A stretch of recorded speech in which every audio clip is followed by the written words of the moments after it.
사랑의 하나님, 거룩한 주일 우리의 발걸음을 주의 성전으로 인도하셔서 예배드리게 하심에 감사합니다. 오늘 귀한 찬양처럼 우리를 위하여 늘 중보하시는 주님이 오늘도 우리와 함께 하셔서 우리의 연약함을 강하게 만들어 주실 줄을 믿습니다. 말씀으로 새롭게 하여 주옵소서. 예수님 이름으로 기도드립니다. 아멘. 오늘 본문은 시간상으로 예수님이 예루살렘 입성을 하시고 그 다음날 성전을 청결케 하시고 그 다음날 일어난 논쟁에 관한 이야기입니다. 예수님께서 예루살렘에 입성한 다음날 하신 일은 바로 성전을 청결케 하신 것입니다. 무엇 때문에 예수님이 성전을 청결케 하였습니까? 원래 성전은 무엇하는 곳입니까? 하나님을 하나님으로 섬기는 곳이지요. 하나님 앞에 온전한 제물을 드리며 예배를 드리고 제사를 드리고 하나님의 하나님됨을 선포하는 것이 성전입니다. 또 예수님 말씀하셨죠. 내 집은 기도하는 집이라. 하늘의 하나님께 기도하는 집이어야 하는데 그 당시 권위를 가지고 있는 종교 지도자들은 상인들과 결탁하여서 강도의 소굴로 시장 장터처럼 만들었던 것입니다. 예배를 드리기 위하여 준비해온 그들에게 깨끗한 예물로 드려야 된다라고 하며 그 상인들이 가지고 있는 제물로 제사를 드리게끔 하여 이 예배 드리려 하는 자들의 헌금을 또 그들의 물질을 또한 제물을 착복했던 것이지요. 진실과 공의가 있어야 하지만 거짓과 속임수가 가득한 성전이었던 것입니다. 종교 지도자들은 그들의 권세, 그들의 권위를 이용하여 이렇게 이 성전을 어지럽혔던 것이지요. 이 성전을 이렇게 청결하게 하시며 매매하는 자들을 내어쫓고 돈 바꾸는 자들의 상을 뒤엎고 또 비둘기 파는 자들의 의자를 뒤엎는 예수님의 거룩한 분노를 바라보았던 자들이 있습니다. 아마 30대 젊은이가 갑작스럽게 성전에 들어와 모든 상사치들을 쫓아내는 것을 보며 이를 부룩부룩 간 자들이 있었죠. 누구였습니까? 바로 종교 지도자들이었습니다.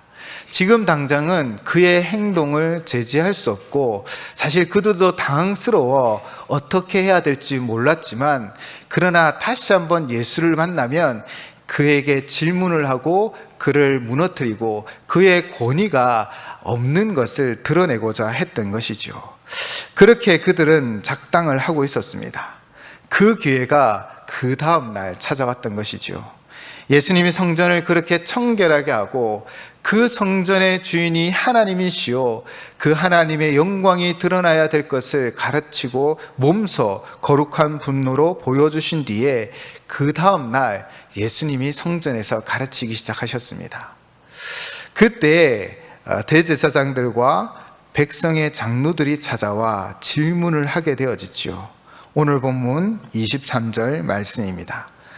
예수께서 성전에 들어가 가르치실 때 대제사장들과 백성의 장로들이 나와 이르되 내가 무슨 권위로 이런 일을 하느냐 또 누가 이 권위를 주었느냐라고 질문을 하고 있습니다. 이 권위라는 단어가 개역 한글판, 즉 저희가 들고 있는 개역개정판 이전 판에서는 권세라고 기록되어져 있죠. 그래서 아마 권세라는 단어가 우리에게 좀 더 익숙할 것입니다. 어쨌든 이 종교 지도자들은 예수님의 권세, 그 권위가 어디서부터 나오냐라고 따져 묻고 있는 것입니다. 그들이 볼 때는 한낱 청년인 자가 성전의 정사치들을 몰아내고 성전을 바로 세워가고 또 성전에 원래는 맹인들과 전은자들이 들어오지 못함에 불구하고 그들이 찾아올 때 그들을 치유하는 역사를 일으키는 것을 바라보며 예수님의 권위를 무너뜨려야 된다라는 생각을 가지게 되었던 것이죠. 그래서 그들은 예수님께 질문을 했던 것입니다. 당신의 권위가 어디서부터 나는 것이냐? 그 질문의 의도는 이런 것입니다. 자신들은 정통적인 교육도 받고, 자신들은 뼈대 있는 가문에서 태어났고, 자신들은 어느 정도 재력도 있고 사회적 지위도 있는 자들이다. 그리고 자신들은 대제사장들이었고 또 백성의 장로들이라는 자신들의 권위로 이 모든 것을 다스리고 이루어가고 있는데, 한낱 청년인 나사렛에서 온 예수라는 자가 이 장사치들을 몰아내고 하나님의 교회, 하나님의 성전을 바로 세워가는 것을 바라보며, 너의 권위는 한낱 나사렛, 또 그 권위가 아무것도 아닐 것이라 생각하며 도전하고 있는 것이죠. 예수님의 권위에 대하여 질문하고 예수님이 그 권위에 대하여 제대로 답변하지 못하면 그들은 예수님을 깎아내리고 어제 했었던 그 청결, 성전 청결과 또한 명인과 전언자들을 일으켜 세웠던 그 모든 기적들을 깎아내리려고 하는 의도로 예수님에게 질문하였던 것입니다. 사실 예수님의 권위에 대하여 질문한 이들은 이 대제사장들과 백성의 장로들 뿐만 아니었습니다. 예수님이 마태복음 9장에서 두 맹인을 고치고 귀신으로 말미암아 말 못하는 자들을 치유하셨을 때 바리새인들이 그것이 셈이 났던 것입니다. 그래야 그들은 사람들에게 이렇게 거짓을 이야기합니다. 귀신의 왕을 덧입어서 그 권세와 그 권능으로 귀신을 쫓아내고 있어. 저 사람은, 저 청년은 귀신의 앞잡이야 라고 얘기했던 것이죠. 그들이 예수가 귀신의 앞잡이라 그 귀신을 쫓아낼 수 있다라고 말하였을 때 누가복음 11장 17절에서 18절은 예수님이 그들의 생각을 알고 그들의 잘못을 깨우쳐 줍니다. 누가복음 11장 17절에서 18절 제가 봉독하겠습니다. 예수께서 그들의 생각을 아시고 이르시되 스스로 분쟁하는 나라마다 황폐하여지며 스스로 분쟁하는 집은 무너지느니라. 너희 말이 내가 바알세부를 힘입어 귀신을 내쫓는다 하니 만일 사단이 스스로 분쟁하면 그의 나라가 어떻게 서겠느냐. 아멘. 쉽게 생각해서 한 집안이 든든히 세워져 가기 위해서는 그 집안에 분란이 없어야 하잖아요.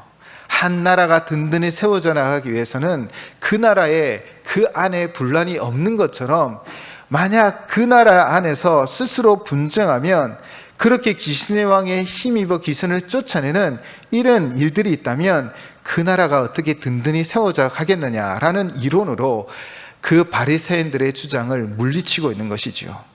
예수님은 자신의 권위가 귀신의 왕 바알세부로 인함이 아닌 것을 분명히 가르치시며 누가복음 11장 20절로 이렇게 말씀하십니다. 그러나 내가 만일 하나님의 손을 힘입어 귀신을 쫓아냈다면 하나님의 나라가 이미 너에게 임하였느니라. 아멘. 이 말씀을 다시 한번 설명을 드리면, 예수님이 하나님의 그 권세로 귀신을 내쫓아졌기 때문에 바로 하나님의 나라, 바로 그 나라의 주인이신 예수님이 우리와 함께 한다라는 것을 증거하고 있다라고 설명을 하고 있는 것입니다. 하나님의 권위, 바로 사단을 물리치시고 승리하시는 그 권세가 바로 예수님 그분에게 있음을, 그리고 그분이 지금 너희와 함께하고 있음을 바로 그분의 사역을 통하여 그분의 권위를 드러내고 있는 것이죠. 이처럼 예수님은 그분의 권위에 대한 도전들을 받아들이고 받고 있습니다. 그런데 그분의 권위에 대하여 대제사장들과 백성들은 이렇게 생각했던 것이지요.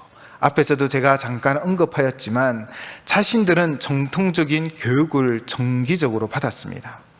그리고 자신들은 뼈대 있는 가문, 정통적인 가문에 있고요. 또 자신들은 어느 정도 사회적인 위치를 가지고 있고 어느 정도 재물도 가지고 있는 자들이었습니다.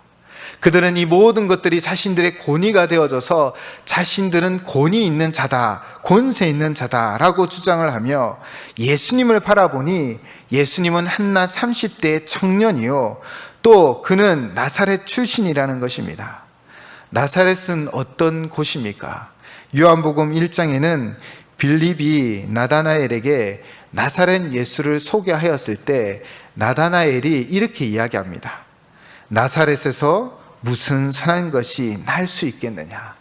바로 나사렛이라는 그 동네는 인정받지 못하는 동네, 아웃사이더에 있던 동네인 것이지요. 거기서는 도저히 선한 것이 나오지 못한다.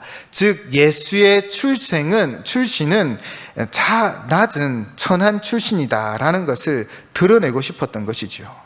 그들은 아마 스스로 만족해하고 있을 것입니다. 예수라는 청년은 그의 권세를 드러낼 만한 권세도 없고 그에게 정통적인 교육을 받거나 어떤 뼈대 있는 가문도 아니요, 또 그가 어느 정도 재력가도 아니요, 위치에 있지 않으니 그의 권위를 무너뜨리면 어제 성전을 청결하게 했던 그 사건마저도 잘못된 것이라는 것을 드러내려 했던 것이죠. 그렇게 당시 최고의 종교 지도자들은 예수님에게 그의 권위에 대하여 질문하고 있는 것입니다. 그러나 한번 생각해 보십시오. 이 성전의 진정한 주인은 누구이십니까? 바로 하나님이시죠. 예수님은 어떤 분이십니까? 예수님은요, 마태복음 3장에 세례 요한에게 세례를 받으실 때 하늘 문이 열리고 성령이 비둘기와 같이 임하였고 성부 하나님의 분명한 선언, 이는 내 사랑하는 아들이라는 그 분명한 선언이 들려졌고, 또 그곳에 성자 예수님이 세례를 받으셨죠. 바로 성령 삼위일체 하나님이 함께하는 장면을 연출하시면서 바로 예수 그리스도가 바로 성자 하나님임을, 창조주 하나님임을, 능력의 하나님임을 분명히 증거하고 있는 것입니다. 그 하나님이 성육신하셔서 이 땅에 오셨다는 것입니다. 그러므로 예수님의 권위가 어디에 있습니까? 그분의 출생도 아니요, 그분이 가지고 있는 배운 지식도 아니요, 그분이 가지고 있는 재물도 아니요, 바로 예수 그리스도, 그분이 바로 능력의 권세자이시요 능력의 주이심을 선포되어지고 있는 것입니다. 그럼에도 불구하고 그 당시 종교 지도자들은 자신들의 위치를 지키고 또 자신들의 권위를 지키기 위하여 예수의 출생과 예수가 배운 것들과 예수의 배경들에 대하여 그 권위를 주장하고 있는 것이지요. 가르쳐 달라고 하는 것입니다. 그러나 예수님은 성자 하나님이므로 이 땅에 성육신을 입고 오셨기에 진정한 권위자이십니다. 권세자이신 것이지요. 어느 칼럼에서 예수님을 가르치는 방법을 특이하게 해석한 부분이 있었습니다. 예수님의 가르침은요, 때로는 유도와 같다라고 이야기하였습니다. 왜 유도냐라고 그 이유를 살펴보니 예수님이 가르치실 때는요, 때로는 그 질문을 받아 그 질문을 대갚아주는 방식으로 그들을 깨우쳐 준다는 것이죠. 즉 예수님이 직접 공격하기보다는 공격하는 그들의 힘을 이용하여 도리어 그들에게 갚아준다는 것입니다. 오늘 질문이 그와 같은 상황입니다. 바로 그들이 예수님의 권위에 대하여 질문을 하자 그들의 권위에 대한, 바로 세례 요한의 권위에 대한 질문을 대갚아 주므로 그들이 무지하고 그들이 거짓되고 그들의 잘못을 지적하고 있는 것이지요. 23절에서 그들은, 종교 지도자는 이렇게 질문합니다. 내가 무슨 권위로 이런 일을 하느냐? 또 누가 이 권위를 주었느냐? 라고 질문하였을 때 예수님은 25절로 그들에게 질문하죠. 먼저 내 질문에 대답을 하면 나도 답을 하겠다라고 말하시면서 요한의 세례가 어디로부터 왔느냐? 하늘로부터냐 사람으로부터냐? 라는 질문을 대제사장들과 백성의 장로들에게 하는 것입니다. 이제 그들은 이 질문을 받고 대답을 해야 되는데 이 질문에는 그들 스스로가 만든 함정이 있는 것이지요. 그들은 서로 의논을 합니다. 25절, 26절을 보시면요, 그들이 서로 의논하여 이르되 만일 하늘로부터라 하면 어찌하여 그들 믿지 아니하였나 할 것이요, 만일 사람으로부터라 하면 모든 사람이 요한을 선지자로 여기시니 백성이 무섭다 하여. 즉 이쪽으로도 저쪽으로도 대답할 수 없는 자신들의 위선이 드러나는 모습인 것입니다. 그들은 스스로 권위 있는 자들이요, 그들은 스스로 능력 있고 권세 있는 자들이라 이야기하고 있지만, 그러나 이 예수님의 질문 가운데 그들의 위선이 드러난 것입니다. 그들은 하늘로부터라 말하면 왜 자신들은 하나님을 믿지 않았느냐라고 도리어 책망받을 것을 걱정하고, 또 만약 사람으로부터라 하면 백성이 두려워 이렇게 저렇게 대답하지 못하는 상황 가운데 갇혀버렸습니다. 결국 27절에 그들의 대답은 무엇이었습니까? 우리가 알지 못하노라 라는 그들의 위선이 드러나는 대답인 것이지요. 사실 그들은 알고 있었습니다. 그러나 그들의 기득권, 그들이 가지고 있는 권세와 위엄을 유지하기 위하여 그들은 거짓 대답을 하고 있는 것이지요. 그들의 대답에 예수님은 대답하십니다. 27절입니다. 예수께서 이르시되 나도 무슨 권위로 이런 일을 하는지 너희에게 이르지 아니하리라. 그러면서 예수님은 비유를 통해 지도자들과 그 당시 종교 지도자들, 그리고 대제사장, 백성의 장로들을 꾸짖습니다. 오늘 본문 28절에서 32절은 우리가 아는 내용이 기록되어져 있죠. 한 아버지에게 두 아들이 있었습니다. 하루는 아버지가 두 아들에게 똑같은 명령을 하죠. 포도원에 가서 일을 하라는 것입니다. 맏아들에게 오늘 포도원에 가서 일하라 하니 맏아들이 어떻게 하였습니까?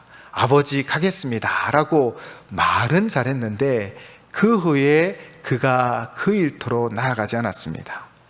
그런데 둘째 아들은 어떠하였습니까? 아버지가 오늘 포도원에 가서 일하라 하니까 대답하기를 실소이다 라고 대답하였지만 그 후에 뉘우쳐 나아가 포도원에 가 일을 했다는 것이죠.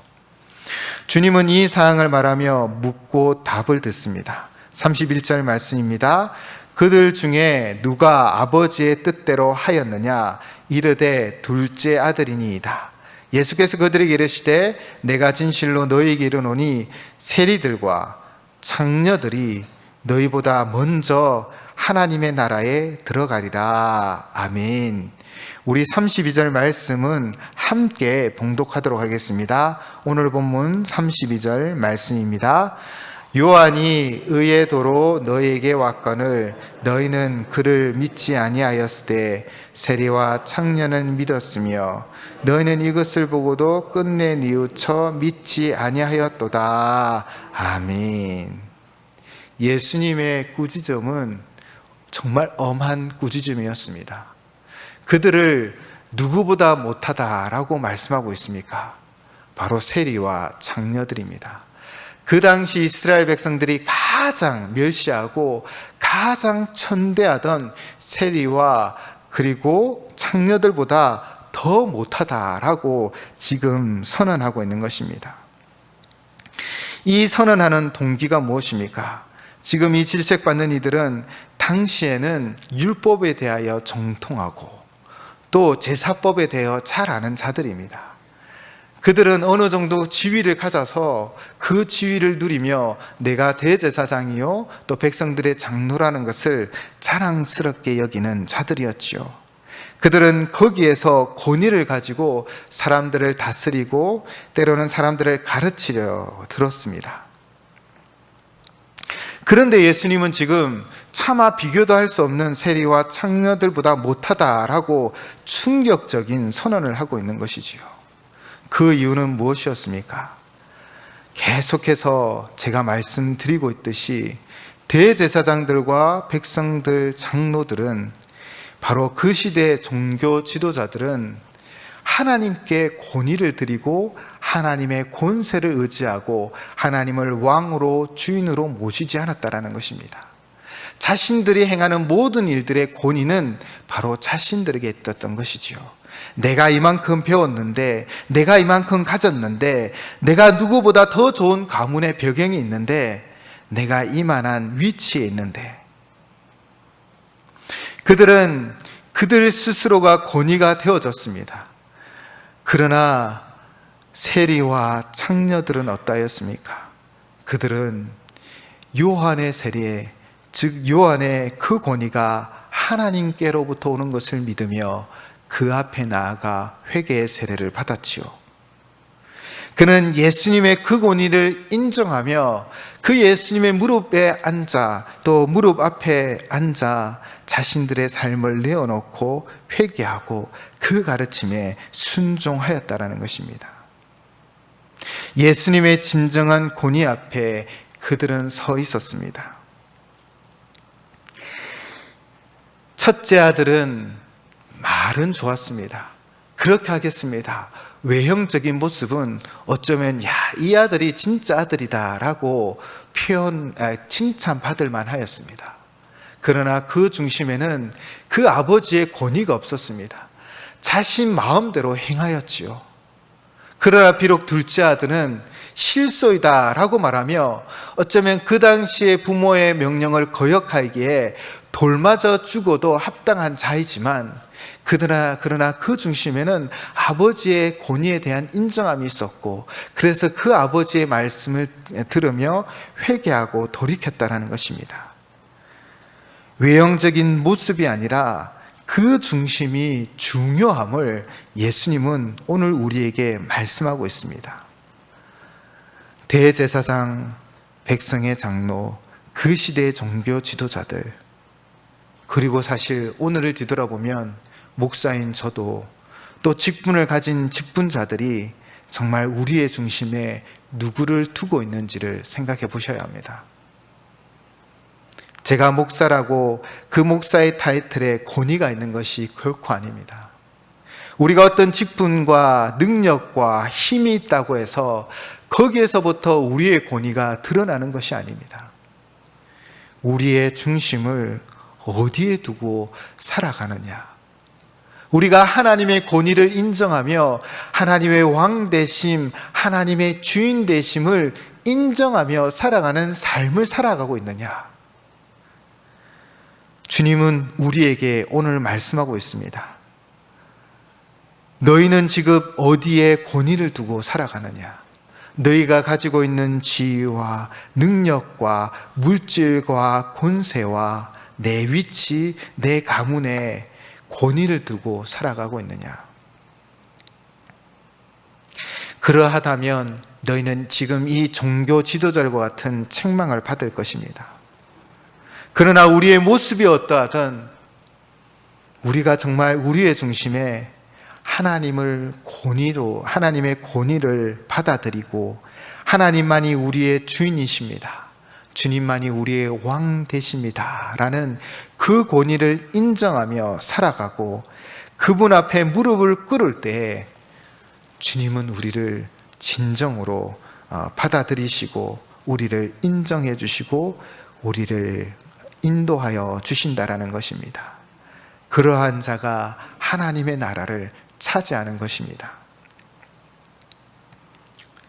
왜 권위가 중요할까요? 왜 하나님의 주인 되심, 하나님의 왕 되심을 인정하는 것이 우리의 삶에 너무나 중요합니까? 그것은 바로 하나님의 그 다스림을, 그 인도하심을 받기 때문이죠. 아프리카 자이르 공화국에 선교하신 한 선교사님의 짤막한 이야기가 있습니다. 그 선교사님이 어린 아들과 함께 마당에서 낡은 가구를 손보고 있을 때 이 초원에서 아이가 마음껏 뛰어놀았지요. 하루는 나무가지 밑에서 나무를 가지들을 주워 이런저런 모양을 만들며 놀고 있을 때 아버지가 다급한 목소리로 이야기합니다. 필립아, 아빠를 봐. 아빠를 보고 한 걸음 한 걸음 아빠 앞으로 조심해서 나와봐 라고 아이에게 말을 하였지요. 아이는 아빠를 믿고 아빠의 명령을 따라 한 걸음 한 걸음 걸어왔습니다. 그리고 그 아이를 푹 안으며 아빠가 나뭇가지를 가르칩니다. 가르치며 이야기하죠. 저기를 잘 봐. 독사가 너를 바라보고 있었단다. 짧은 이야기인데 만약 이 아이가 아빠의 권위를 인정하지 않고 내 마음, 내 뜻대로 내가 이 정도 이제 내 혼자 놀 수 있는데 왜 아빠 나를 불러라고 이야기하고 생각했다면, 그 아버지의 권위를 인정하지 않았다면 그 아이가 어떻게 되었을까요? 우리가 하나님의 권위를 인정한다는 건 우리의 삶을 그분께 맡기는 것이고 그 삶의 인도함을 받아 살아가는 것입니다. 하나님은 우리를 풍성한 삶으로 인도하기를 원하시는 것이죠. 내 힘, 내 능력, 내가 가지고 있는 것이 아니라 하나님의 권위를 인정하며 그분 앞에 나의 삶을 내려놓고 그분의 인도함을 받을 때 우리는 하나님의 놀라운 역사를 이루어가는 하나님의 백성이 되어져 가는 것입니다. 지금 항종직분자로 부름을 받았다면, 또 오늘 투표를 통하여 새롭게 항종직분자로 세움을 받는다면 우리가 해야 할 작업은 단 하나입니다. 바로 우리의 권위를 내가, 내 능력, 내 직분, 나의 외적인 모양이 아니라 바로 하나님 아버지께 우리의 하나님 아버지의 권위를 인정하며 그분 앞에 순종하는 것입니다. 그리고 그분을 따라 살아가는 것입니다. 이상혁 선교사님의 고백입니다. 2003년에 미국 인디안 부족인 호피족을 섬기고 그들을 복음화하기 위하여 나아갔습니다. 그런데 그 땅에 나아갔을 때 그 선교사님 마음에 이런 마음이 있었습니다. 사실 인디안들을 무시하고 또 그들에 대하여 조금은 무시하고 어리석다라고 생각했던 것이죠. 그런 마음으로 사실 복음을 전하니 좀 복음이 그들에게 잘 심겨지지 못했습니다. 이 마음엔 어떤 마음이 있을까요? 그들을 무시했다라는 것은 그만큼 자신의 권위에 대하여 스스로 높였던 것이지요. 몇 년의 실패를 거듭하자 그분이 다시 한번 십자가 앞에 무릎 꿇기 시작했습니다.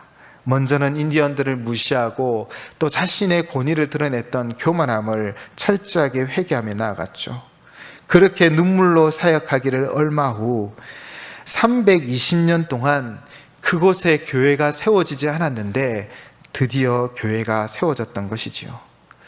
그러고 선교사님은 이렇게 고백하였습니다. 내가 하나님을 10% 의지하였을 때는 하나님이 10%만 책임져 주셨습니다. 내가 하나님을 50%만 의지하였더니 하나님은 50%만 책임져 주었습니다. 그러나 내가 하나님을 100% 의지하였을 때 하나님은 3000%, 60%, 또 10,000%로 채워주셨음을 경험하게 되었습니다 라는 고백을 하였던 것이지요. 선교사님이 자신의 권위를 내려놓고 주님의 권위를 인정하기 시작하며 오직 주님만을 의지하고 회개하며 나아갔을 때 하나님이 위대한 선교의 사역을, 역사를, 열매를 맺게 하여 줬듯이 우리가 오늘 살아갈 때 우리의 자신의 삶에 우리의 권위, 내가 가지고 있는 것들이 우리의 권위가 되어지고 권세가 되어진다면 아무것도 이룰 수 없습니다. 그러나 주님이 나의 주인이십니다. 주님이 나의 왕이십니다 라고 고백하며 그분의 권위를 인정하며 그분의 말씀에 순종하며 사역하고 일하기 시작할 때 하나님은 위대한 역사를 만들어 가실 줄을 믿습니다. 저도 늘 다시 한번 주님의 권위를 인정하며 그분 앞에 무릎 꿇기를 다시 한번 다짐합니다. 우리 성도님들도 함께 다짐하셨으면 좋겠습니다. 나의 삶은 주님의 것입니다. 주님 나의 삶의 왕이 되어주시고 주인이 되어주셔서 친히 다스려 주십시오. 그 삶에 하나님의 위대한 역사가 일어날 줄을 믿습니다. 함께 기도하시겠습니다. 주님이 귀한 직분을 주셨지만 때로는 그 직분이 나의 권위가 되고 권세가 되어서 내 뜻대로 행하였던 것은 아닙니까? 목사인 제가 목사라는 타이틀로만 살아가려고 했던 것은 아닙니까? 다시 한번 주님 앞에 모든 것을 내려놓으며 저 구석에서 그 가슴을 치며 하나님 앞에 감히 고개도 들지 못하고 회개했던 세리처럼 간절한 마음으로 주님 앞에 나아갑니다. 내 자신의 배경을, 내 자신의 능력을 권세 삼아 행했던 우리의 모든 죄들을 회개하며 나아가오니 용서하여 주시고 이제 정말 주님을 주인으로 주님의 그 권위를 인정하며 주님을 왕으로 주인으로 모시며 살아가기를 결단하는 우리의 삶 가운데 찾아오셔서 하늘 나라를 허락하여 주시고 하나님의 역사를 이루어 주시옵소서. 예수님 이름으로 기도드립니다. 아멘.